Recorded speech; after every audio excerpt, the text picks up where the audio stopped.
নমস্কাৰ। তো আজি আমি এটা টপিকৰ বিষয়ে আলোচনা কৰিম, যিটো যোৱাকালি CM ছাৰৰ এটা বাইট লৈছিলে।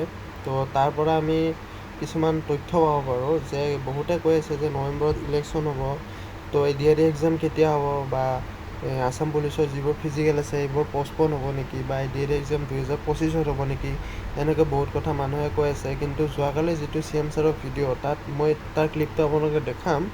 ইয়াৰ পিছত মই আপোনালোকক দেখাম, তো তাৰ আপোনালোকে গম পাব যে ADRE এক্সাম আমাৰ এইটো বছৰতে হ'ব।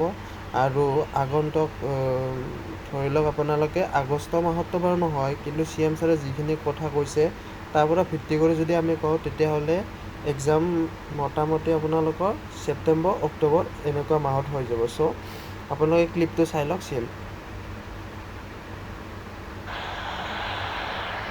গোটেইখিনি ৰেডি হৈ আছে। বৰ্তমান বানৰ পৰিস্থিতিৰ কাৰণে মই বিষয়টো চকু দিয়া নাই, কাৰণ আজি যদি আমি পৰীক্ষা পাতিব লাগে, পুলিচে ধৰিব লাগিব। পুলিচৰ এখন খেলপথাৰতো পানী নোহোৱাকৈ নাই। সেইকাৰণে জুলাই মাহটো অপেক্ষা কৰি লওঁ, তাৰপিছত এই বছৰতে আমি চব চেছ কৰিম।